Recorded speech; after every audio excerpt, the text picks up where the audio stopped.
Paz de Cristo, mais uma vez aqui pelo canal Reino de Deus. Meu nome é Israel Fontoura e hoje nós vamos falar um pouco sobre se salvação se perde ou não se perde. Amém? Então, se você não é inscrito no canal, se inscreva no canal, compartilhe os vídeos e dê o seu like. E coloca seu comentário aí também, para que eu possa estar lendo e possa estar fazendo vídeos referente aos comentários que os irmãos fazem aí, tá? Esse vídeo foi baseado em algum comentário que algum irmão fez aí no canal. Eu quero estar respondendo. Amém? Frequentemente alguns irmãos me perguntam se salvação se perde ou se não se perde. E hoje eu quero trazer aqui algumas afirmações e algumas posições bíblicas em relação a isso, tá? Mas primeiramente eu quero deixar bem claro que a minha posição, eu entendo que a salvação ela se perde, tá? Eu entendo que a salvação ela se perde e eu quero demonstrar isso aqui com alguns argumentos bíblicos. Mas por contrapartida eu conheço alguns irmãos que pregam diferente um pouco. Eles pregam que a salvação não se perde de forma alguma, né? Isso é chamado de a segurança da salvação. Eu acho que é assim que chama essa doutrina. E essa doutrina ela é pregada por muitos cristãos, por muitas igrejas, ou até algumas pessoas que não estão em denominação já vi pregarem também. Mas ela é mais numa linha que eu vejo que é muito pregada em igrejas batistas e algumas igrejas de cunho calvinista. Na verdade, o calvinismo já traz em si essa doutrina, né? E a única questão é que eles colocam aquela questão da predestinação um pouco diferente de alguns outros irmãos. Mas veja bem, existem alguns irmãos que eu respeito e admiro, e na verdade me influenciei bastante por eles, que um dos irmãos que prega isso, na verdade que pregava, que ele já faleceu, era o irmão Gino Ia Francesco, né, que inclusive tem vídeos muito bons, que até tem um ou outro aqui no canal, né, que é um irmão que eu recomendo, tem muito vídeo bom, interessante os vídeos dele. E também o irmão Romeu Bornelli, eles também pregam isso. Mas, né, existem muitos vídeos que eles pregam que são muito bons, vídeo de testemunho, tá? Então, hoje eu quero dar meu pensamento por que eu não concordo com essa doutrina. Na verdade, eu acho ela um pouco perigosa, porque ela acaba criando crentes mimadas e muitas vezes arrogantes. Por que isso? Porque, irmão, quando você tem a certeza de que você nunca vai perder a salvação, isso faz com algumas pessoas que têm a mente fraca, que não são tão fiéis a Deus assim, acaba causando a ideia de que elas em algum momento da vida delas elas vão poder sair para o mundo e, sabe, pensar, não, já estou salvo mesmo, então eu prefiro agora curtir o mundo, depois eu falo, também se eu morrer não vai acontecer nada, né? Então eu prefiro que se entenda que a salvação se perde, para que você não caia nessas coisas, né? Porque assim, a salvação, a meu ver, ela se perde, sim. A salvação que não se perde é a salvação que vai se manifestar. E não a salvação que você recebe quando você crê em Cristo. São estágios da mesma salvação. Existe um primeiro estágio que é semelhante quando Moisés esteve no Egito e através das pragas ele libertou os israelitas do Egito. E agora a gente está, né, naquele estágio que você saiu do Egito e você está onde? No deserto. E no deserto eles estavam salvos do Egito, mas eles não chegaram na terra prometida. Né? Então a salvação ela vai ser considerada quando o povo entra na terra prometida, tá? E eu tenho como dar validade aos meus argumentos baseado em alguns textos da Escritura. Então preste atenção o que vai dizer aqui a Escritura mesmo em 1 Pedro, do capítulo 1, do verso 3 ao verso 5, diz assim para nós, tá? Bendito o Deus e Pai, verso 1, de nosso Senhor Cristo Jesus, que segundo a sua muita misericórdia nos regenerou para uma viva esperança. Olha só, nós fomos regenerados, né? Regenerados, ou seja, se regenera pelo Espírito Santo. E se eu não me engano a palavra no grego aqui é justamente nascer de novo, tá? Depois vocês confirmam no grego, que eu não estou com o grego aqui comigo agora. para uma viva esperança mediante a ressurreição de Jesus Cristo dentre os mortos. Aí ele diz assim, para uma herança incorruptível, verso 4, sem mácula e imarcessível, reservada nos céus para vós outros, que sois guardados pelo poder de Deus, mediante a fé para a salvação, preparada para revelar-se no último tempo. Então veja, nós somos guardados pelo poder de Deus, que é o Espírito, né, através do Evangelho, mediante a fé para a salvação, preparada para revelar-se no último tempo. Então veja, a salvação ela não foi revelada plenamente ainda. É claro que você foi salvo em Cristo, mas a salvação que você recebeu na ressurreição de Cristo, ela é uma parte da salvação. A obra de Cristo foi consumada na cruz, mas essa obra consumada na cruz, ela tem partes. Né? Então a primeira parte foi salvar você do mundo, das corrupções do mundo, tá? E olha o que Pedro vai dizer em 2 Pedro, capítulo 2, verso 21, mesmo Pedro. Portanto, se depois de terem escapado, ou seja, serem salvos das contaminações do mundo, mediante o conhecimento do Senhor e Salvador Jesus Cristo, olha só, mediante, eles escaparam das contaminações do mundo, mediante o conhecimento do Senhor e Salvador Jesus Cristo. Ninguém conhece ao Senhor se não creu, se não se achegou a Ele, e se deixaram de novo enredar e de novo são vencidos. Por que de novo são vencidos? Porque eles já tinham vencido as contaminações do mundo, e ninguém vence as contaminações do mundo a não ser por Cristo. E ele fala assim, portanto, se depois de terem escapado das contaminações, ou seja, serem salvos das contaminações do mundo, mediante o conhecimento do Senhor e Salvador Cristo, veja aqui, né? E se deixaram enredar de novo, são vencidos. Tornou-se o seu último estado pior do que o primeiro. Porque melhor fora que nunca tivesse conhecido o caminho da justiça e após conhecê-lo, voltassem para trás, apartando-se do santo mandamento que lhes foi dado, e com eles aconteceu o que diz certo adágio verdadeiro. O cão voltou ao seu próprio vômito, ou seja, se tornou contaminado. E a porca lavada voltou a revolver-se no lamaçal. Então, a porca lavada, lembra daquela experiência que a gente vê lá em Atos 10, que nós vemos aquele lençol de animais, que eles descem lá, e aí Deus fala assim, Pedro, mata e come. Ele diz assim, Senhor, eu nunca comi nada impuro, né? Aí Deus fala, aquilo que eu considerei puro, não considere como impuro e como comum. Então você vê, animais impuros é o porco e o cão. E aquilo estava fazendo referência aos gentios. Né? Então é como se aqueles animais tivessem sido lavados. E aqui ele mostra que o estado é o contrário, que aqueles animais que foram purificados, aqueles estão sendo purificados de novo. O cão volta ao seu próprio vômito e a porca lavada, ou seja, foi purificada, volta a se revolver na lama. É exatamente como o ímpio. O ímpio que tinha sido lavado agora se sujou de novo. Tá? E também tem um outro texto que diz assim, e além desse texto que nós lemos aqui, dessa porca lavada, né, e do cão voltando ao seu próprio vômito, tem outro texto que está em 2 Pedro, que diz assim, 2 Pedro verso 1, né? Assim como no meio do povo surgiram falsos profetas, assim também haverá entre vós falsos mestres, os quais introduzirão dissimuladamente heresias destruidoras, até o ponto de negarem o Senhor e soberano que os resgatou. Então veja, Cristo comprou esses também. Resgatar é comprar. Eles foram comprados e trazendo sobre si mesmo repentina destruição. Então veja, eles foram comprados, eles foram regenerados, eles tiveram conhecimento de Cristo e ainda assim tornaram para trás. Por isso que diz que o estado deles era pior que o dos primeiros. Por quê? Porque se eles não tivessem conhecido, o pecado deles seria menor. Se eles não tivessem conhecido a Cristo, o pecado deles seria menor. Eles não teriam culpa do pecado, mas eles conheceram a Cristo e voltaram para trás, tá?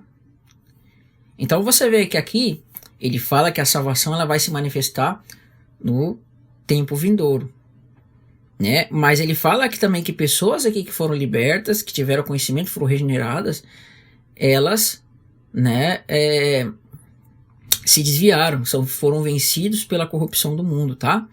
Então, o estado deles é pior. É o que o texto está falando aqui. Ou você vai ter que negar o texto de Pedro, ou, né, você vai ter que inventar algumas coisas aí que não é o que o texto está dizendo. Não, eles nunca foram salvos, né? Então, irmão, não existe essa expressão. É que nem aquela questão, né? Fala da apostasia. Ninguém apostata de uma coisa que nunca foi participante, irmão. Ninguém vai apostatar de uma coisa que você nunca teve dentro disso, né? Então, a apostasia, ela se dá com pessoas que participaram daquilo. Agora, olha o que vai dizer em 1 Coríntios, capítulo 15, do verso 1, verso 2, tá? Diz assim: Irmãos, venho lembrar-vos que o evangelho que vos anunciei, olha só, o próprio Paulo havia anunciado o evangelho para eles, o qual recebestes e no qual ainda perseverais, por ele também sois salvos, se, tá vendo? Por ele também sois salvos, se retiverdes a palavra como vou anunciei, a menos que tenhais crido em vão. Então, olha só, ele fala aqui de crer em vão, né? A menos que tenhais crido em vão. Então, existe um crer em vão. Existe uma forma de você crer em vão. E o crer em vão aqui ele está ensinando. Ele diz assim: irmão, venho-vos lembrar-vos que o evangelho que vos anunciei, o qual recebeste, no qual ainda perseverais, por ele também sois salvos, se retiverdes a palavra como eu vos entreguei, a menos que tenhas crido em vão. Então veja, Paulo não está negando que eles não creram. Paulo não está negando aqui aqueles nunca creram. Mas Paulo está dizendo que o evangelho que eu vos anunciei, o qual vos recebeste, no qual ainda perseverais, vocês são salvos. Mas se retiverem essa palavra, a menos que vocês creram em vão. Então Paulo está confirmando que eles creram. Está tendo uma confirmação aqui que eles creram, mas eles só vão ser salvos se eles retiverem as coisas que por ele foi dita. Tá? Se eles retiverem as coisas que por eles foram ditas. E aí você vê que tem uns comentaristas bíblicos que gostam de distorcer esse texto, né?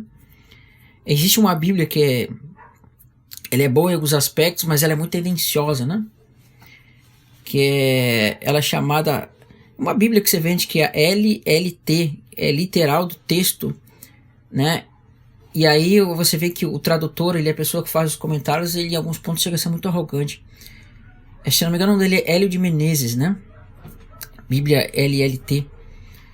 Eu acho que é assim que fala, literal do texto traduzido, LTT. Não lembro agora de cabeça.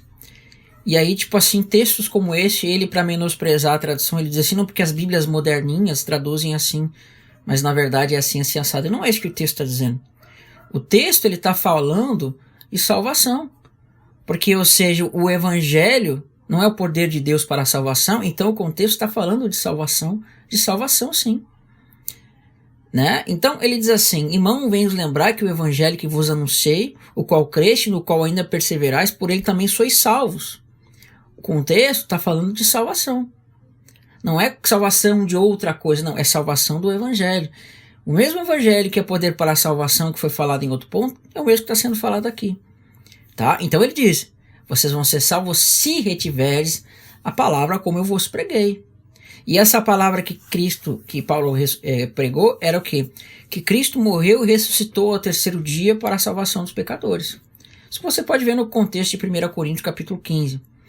Depois você vai ver, você vai ler em casa, tá? Não tem como ler tudo aqui. Você vai pegar 1 Coríntios capítulo 15, você vai ver que entraram homens falsos dentro dessa congregação de Coríntios, estavam dizendo que a ressurreição era uma mentira, que não haveria ressurreição, né? Aí Paulo vai dizer assim, olha, se não há ressurreição, também Cristo não ressuscitou. E se Cristo não ressuscitou, aqueles que morreram em Cristo morreram em vão, porque eles morreram nos seus pecados, né? Porque ele diz que, né, se for assim, essas pessoas morreram no seu pecado. E ele vai falar assim: se a nossa esperança em Cristo se resume apenas a esse mundo, essa vida terrena, então nós somos os mais infelizes de todos os homens. Aí ele diz assim: portanto, comamos e bebamos que amanhã morreremos. Aí você vê que estavam indo pessoas, estavam contradizendo o que o evangelho ensinava, que era a ressurreição de Cristo, né? E se você não crê na ressurreição, você está tirando uma parte importante do próprio evangelho. O cerne do evangelho é a ressurreição de Cristo. E essa ressurreição de Cristo implica que você vai ressuscitar. Porque se ele ressuscitou, nós ressuscitamos também. Tá? Então veja, essas pessoas elas estavam trocando a essência do evangelho por outras coisas. Essência do evangelho para coisas terrenas. E aí por isso que ele vai dizer, olha, vocês vão ser salvos se vocês retiverem a palavra que eu ensinei. E uma das coisas que Paulo não ensinou era que não haveria ressurreição. Então você vê, eles se desviaram desse ponto e passou a entrar o quê? Uma heresia dentro da igreja. E aí eles não estavam retendo a palavra de Paulo, por isso que ele diz assim, se vocês creram e permanecem nisso, vocês creram em vão. Então o crer em vão significa quando você creu de fato, mas você se desvia daquilo que você recebeu. Então você creu, mas você se desviou daquilo que você aí aprendeu, que você recebeu, tá? Então vocês vão ser salvos se perseverarem na palavra que receberam, né? Em Hebreus 3, do verso 6 ao verso 12, diz assim para nós. Depois você lê todo o contexto, tá? O contexto de Hebreus 3, ele vem se estendendo lá de Hebreus 1 até chegar aqui e, consequentemente, até chegar nos outros pontos de Hebreus. Em Hebreus capítulo 3, do verso 6 ao verso 12, ele diz assim para nós. Cristo, porém, como filho em sua casa, né? O qual somos nós, se guardamos firmes até o fim a ousadia e a exultação da esperança. Olha só, Cristo, porém, como filho em sua casa, o qual somos nós, se guardamos firmes até o fim a ousadia e exultação da esperança. Veja bem, ele está dizendo que nós somos a casa de Deus, né? Depois você vê o resto do contexto a partir do verso 1, que eu não tenho espaço para colocar, não tenho tempo. Porém, como filho em sua casa, o qual somos nós, se... Veja, a mesma expressão se, que Paulo fala, né? Se retivermos aquilo que nós recebemos, é que ele fala, se guardamos até o fim a ousadia e a esperança. Então, nós somos casa de Cristo se guardamos firmes até o fim. Porque, de fato, nós somos a casa de Cristo, mas essa casa de Cristo, ela ainda não se manifestou. Então, nós, de fato, seremos a casa de Cristo se guardarmos até o final, tá? Ele diz assim, vou ler de novo, né? Cristo, porém, como filho em sua casa, o qual somos nós, se guardamos firmes até o fim a ousadia e a exultação da esperança. Esperança é o que? É a fé. Assim, pois, como diz o Espírito Santo, hoje, se ouvirdes a sua voz, não endureçais o vosso coração, como foi na provocação, no dia da tentação do deserto, onde vossos pais me tentaram me pondo à prova, e viram as minhas obras por 40 anos. Por isso me indignei contra esta geração e disse, estes sempre erram no coração, né? E eles também não conheceram os meus caminhos. Assim jurei na minha ira, não entrarão no meu descanso. Tá vendo? Então, aqueles que saíram do Egito, eles foram salvos do Egito. Mas eles não entraram na terra prometida, ou seja, eles morreram no deserto. Por quê? Porque o capítulo 4 vai explicar daqui um pouquinho, tá? Ele diz assim, assim jurei na minha ira, não entrarão no meu descanso. Tende cuidado, irmãos, que jamais aconteça haver qualquer de vós perverso coração de incredulidade que vos afaste do Deus vivo. Né? Então, olha só, um perverso coração de incredulidade nos afasta do Deus vivo. Então, você tem um perverso coração de incredulidade, é sim, conforme está dizendo aqui, aquilo que vai te afastar de Deus. Amém? Então, olha o que acontece em Hebreus 4, do verso 1 ao verso 2. Temamos, portanto, que se nos sendo deixada a promessa de entrar no descanso, suceda parecer que algum de vós tenha falhado, porque também a nós foram anunciadas as boas novas como se deu com eles. Mas a palavra que ouviu não aproveitou, visto eles não ter acompanhado pela fé, né, aqueles que ouviram. Então veja, aqueles lá, eles saíram do Egito e foram para o deserto, mas morreram no deserto. Por quê? Porque eles tornaram o seu coração lá para o Egito. Eles retornaram a sua mente para as coisas lá do Egito e não atentaram para as coisas para frente, porque faltou fé. Isso é demonstrado toda vez que eles murmuravam contra Deus, né? Ah, Senhor, quando nós estávamos no Egito, nós tínhamos pepino, nós tínhamos cebola, nós tínhamos alho, nós tínhamos isso, nós tínhamos aquilo. E aí você percebe que eles né, abandonaram aquilo que eles tinham recebido. Eles viram os sinais de Deus, eles viram uma série de coisas, mas eles foram salvos do Egito, mas eles morreram no deserto. tá? E aí ele fala assim: tende cuidado, irmãos, que jamais aconteça haver qualquer de vós perverso coração de incredulidade que vos afaste do Deus vivo. E esse perverso coração de incredulidade foi o que aconteceu com eles. E aí olha o que ele fala assim, o que ele vai falar para, né? O que ele vai falar para Esaú em relação à mesma coisa. Isso está em Hebreus 12, do verso 14 ao verso 17.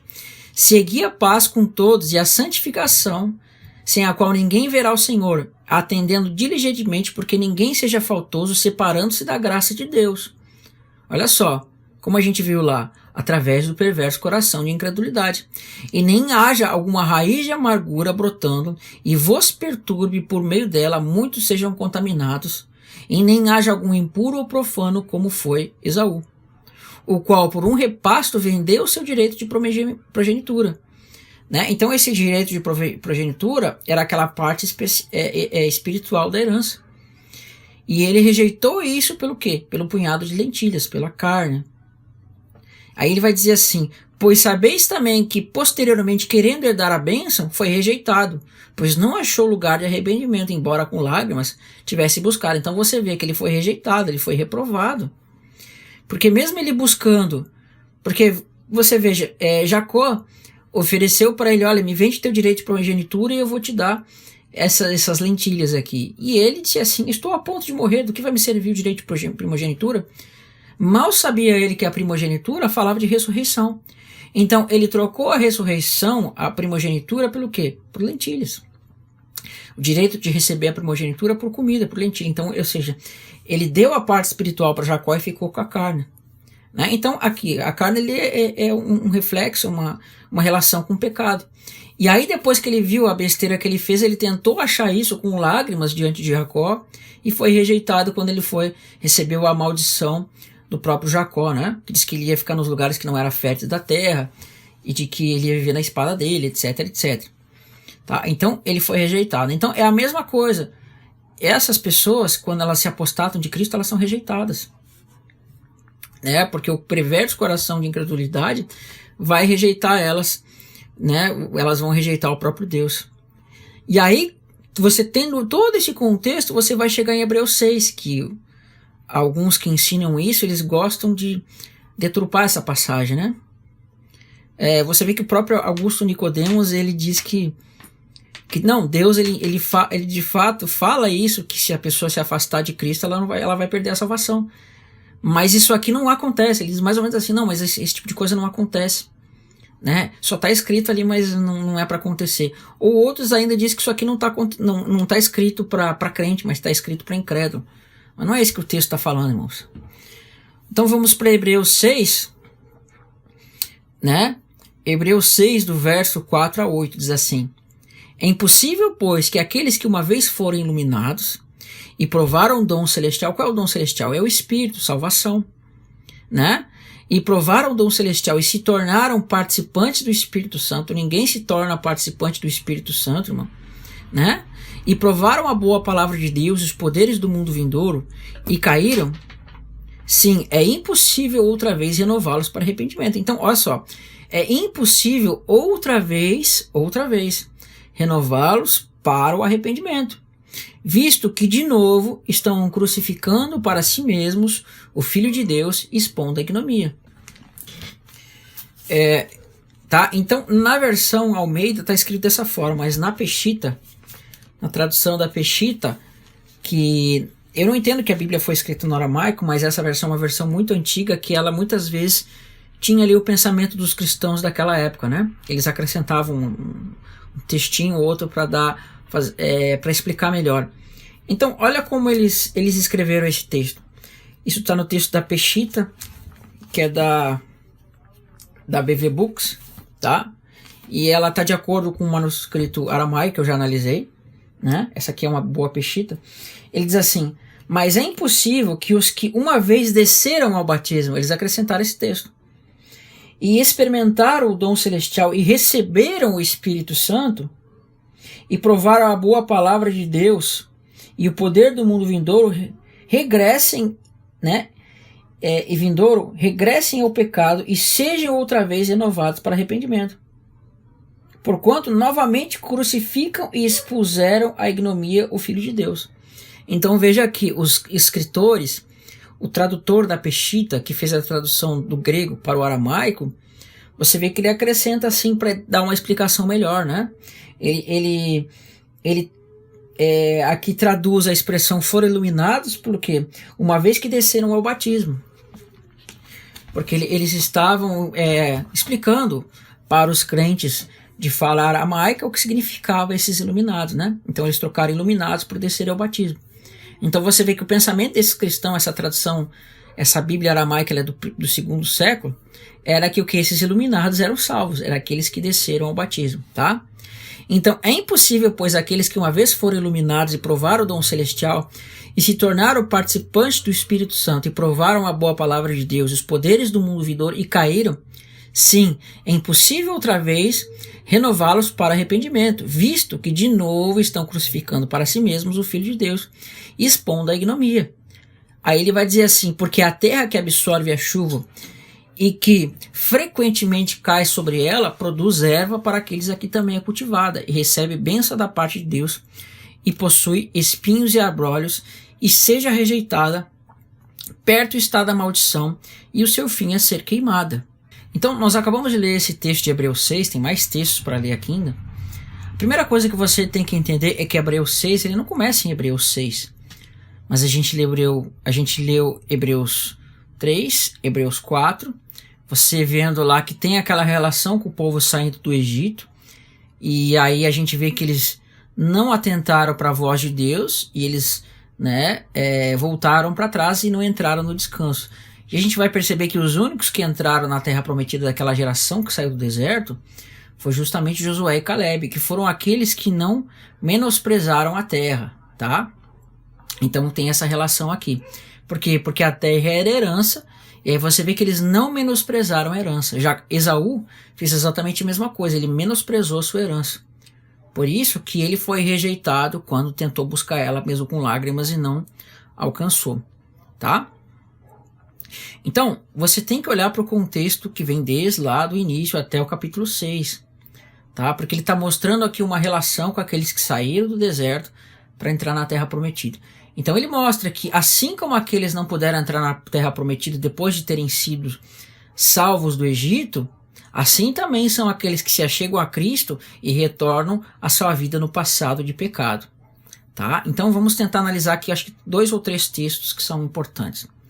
É impossível, pois, aqueles que uma vez foram iluminados e provaram do dom celestial e se tornaram participantes do Espírito Santo e provaram a boa palavra de Deus e os poderes do mundo vindouro e caíram, sim, é impossível outra vez renová-los para arrependimento. Essa primeira expressão aqui, caíram, quando você fala dessa doutrina e para pessoas que creem dessa forma, veja bem, elas costumam dizer, então quer dizer que se a pessoa peca, ela perde a salvação. Não é se a pessoa peca, ela perde a salvação. O contexto aqui é apostasia, tá? Então, a apostasia é um pecado que não tem perdão. A apostasia, ela é o pecado contra o Espírito Santo, tá? Quando você crê em Cristo, você nasce de novo, você recebe a palavra de Cristo, você recebe a salvação, mas você acaba se deixando levar e você acaba negando a Cristo, não como Pedro. O que aconteceu com Pedro? Pedro, ele negou a Cristo por medo, mas ele não negou no seu coração.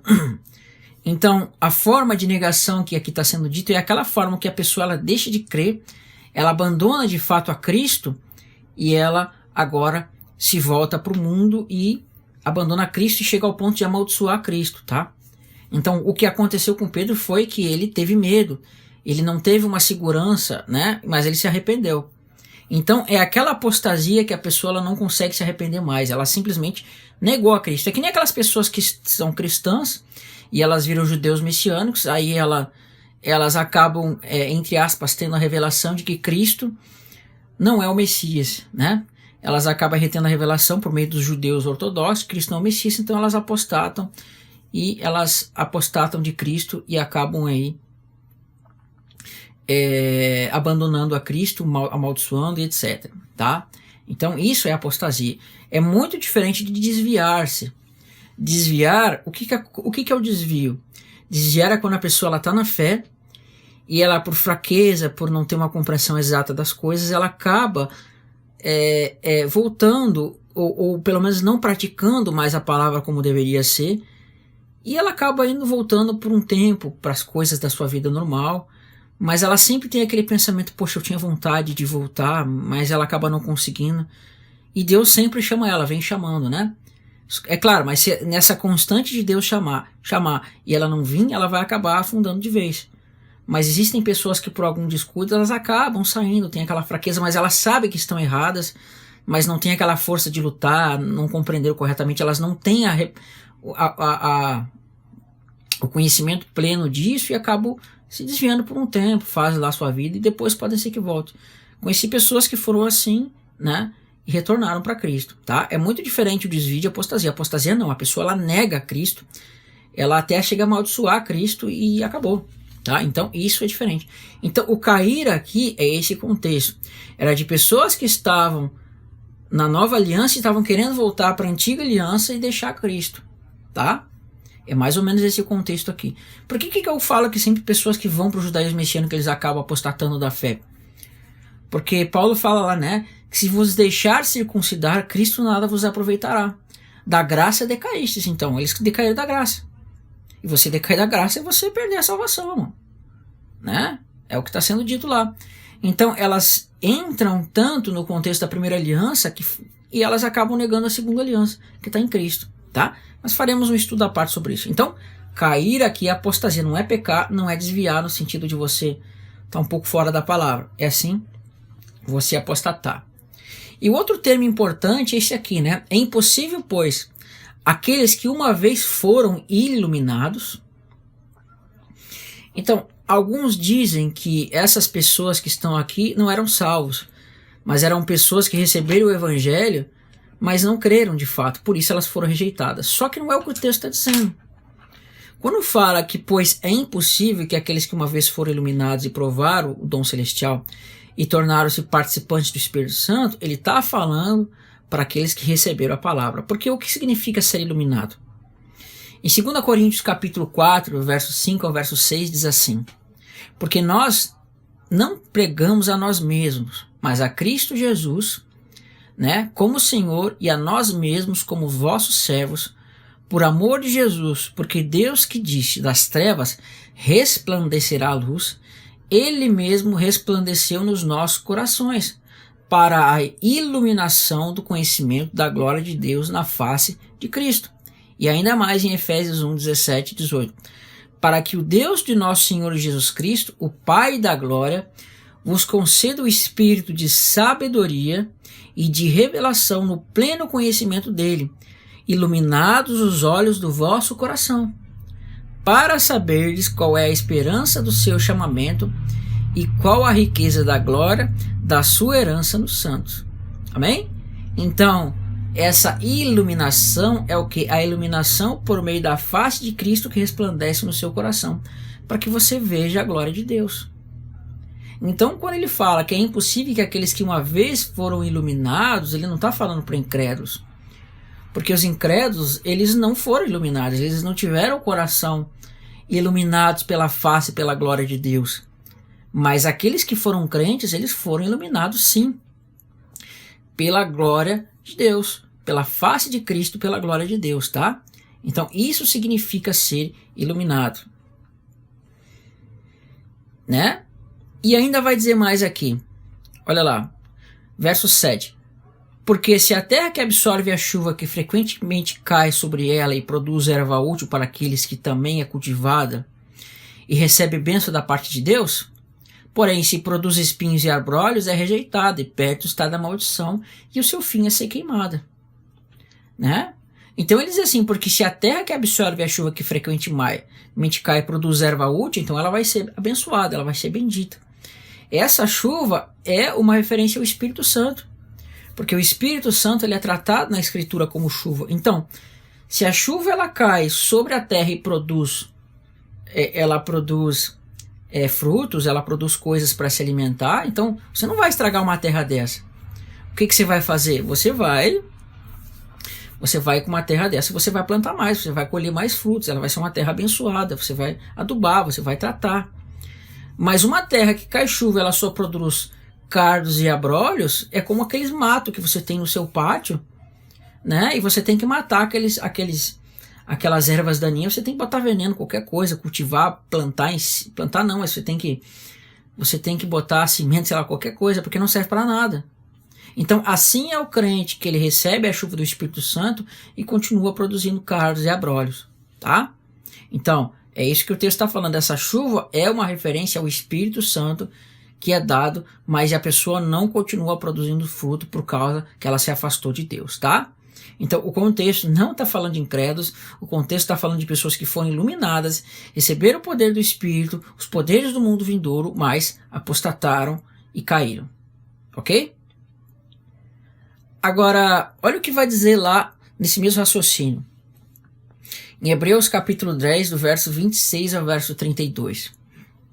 Diz assim: porque se vivemos deliberadamente em pecado, aqui já é um outro contexto. É a pessoa que teve o conhecimento de Cristo, agora ela quer viver no pecado. Porque se vivermos deliberadamente em pecado, depois de termos recebido o pleno conhecimento da verdade, já não resta sacrifício pelos pecados, pelo contrário, certa expectação e horrível juízo e fogo vingador prestes a consumir os adversários. Pois se sem misericórdia morria pelo depoimento de 2 ou 3 testemunhas quem tiver rejeitado a lei de Moisés, quem rejeitava a lei de Moisés era só quem estava dentro da lei de Moisés. Aí o que ele vai dizer assim? De quanto mais severo castigo julgais vós, será considerado digno aquele que calcou os pés do Filho de Deus, profanou o sangue da aliança com que foi santificado. Como é que uma pessoa que não está na fé, uma pessoa que não é incrédula, vai ser santificado com o sangue de Cristo? Não pode. Mas essa pessoa aqui é uma pessoa que ela rejeitou a lei de Cristo e ela rejeitou o sangue da aliança de Cristo. Aí ele vai dizer uma coisa muito grave, tá? No verso 29 ainda tá? Este ultrajou o Espírito da graça. Irmãos, o Espírito da graça é o Espírito Santo. Isso é uma blasfêmia contra o Espírito. Você viver deliberadamente no pecado, depois de tendo recebido o pleno conhecimento de que isso é pecado, e você continua praticando, né? E eu penso que tem uma constante, Deus buscando a pessoa, Deus chamando, Deus, né, buscando para que a pessoa se arrependa, mas vai chegar um momento que ela, de tanto ela rejeitar esse chamado dela, né, que ela vai acabar aí blasfemando contra o Espírito. Ela diz assim: aquele que profanou o sangue da aliança com o qual foi santificado, ultrajou o Espírito da graça? Ora, nós conhecemos aquele que disse: a mim pertence a vingança e eu retribuirei. E outra vez, o Senhor julgará seu povo, está falando do seu povo. Horrível coisa é cair nas mãos do Deus vivo. Lembrai-vos, porém, dos dias anteriores em que, depois de iluminados, olha quem era iluminado, sustentates grandes lutas e sofrimentos. Amém? Então você vê, estes foram iluminados. Eles foram iluminados e sustentaram grandes lutas e sofrimentos. Então, esses iluminados do capítulo 10 é os mesmos iluminados do capítulo 6. Tá? Então, está falando de incrédulo? Não. Está falando daqueles que creram. E de onde é que ele tirou esse contexto de viver deliberadamente em pecado? Vamos ler. Isso está em Números capítulo 15, verso 28 e 30, depois Deuteronômio 29, do verso 19 ao verso 20. Diz assim: o sacerdote fará expiação pela pessoa que errou quando pecado por ignorância perante o Senhor. Fazendo expiação por ela, ele será perdoada. Para o natural dos filhos de Israel e para o estrangeiro no meio deles. Né? Aqueles que habitam no meio deles. Tereis a mesma lei para aquele que isto fizer por ignorância. Mas a pessoa que fizer alguma coisa atrevidamente, quer seja dos naturais e dos estrangeiros, é injúria, ou algumas traduções, blasfêmia ao Senhor, né? Então isso aqui era a blasfêmia que tinha lá. Blasfêmia ao Senhor é blasfemar o Espírito. Tal pessoa será eliminada do meio do seu povo. Em Deuteronômio 29, verso 19 verso 20, vai dizer, continuação: ninguém que ouvindo as palavras dessa maldição, ou seja, da maldição que estava na lei, se abençoe no seu íntimo, dizendo: terei paz, ainda que ande na perversidade do meu coração, para acrescentar sede à bebedice, ou seja, vai pecar mais com a sua vontade de pecar. O Senhor não lhe quererá perdoar, antes fumegará a ira do Senhor e o seu zelo sobre tal homem, e toda a maldição escrita nesse livro cairá sobre ele, e o Senhor lhe apagará o nome debaixo do céu. Então isso é uma relação com tirar o nome do livro da vida, tá? Então, olha que loucura isso aqui, né? Você vê, irmão, que os textos são claríssimos, só não enxerga quem não quer. Amém? Então, para mim, irmãos, salvação se perde, e se você não andar no caminho da justiça, você não produzir frutos, você produzir cardos e abrolhos, você vai cair. Tá bom, irmãos? Eu vou finalizar aqui, mas Deus abençoe os irmãos aí e fique na paz de Cristo. Aproveitando que você viu esse vídeo, entra no nosso site www.canalreinodedeus.com e se inscreve lá para você ter as últimas informações sobre muitos assuntos.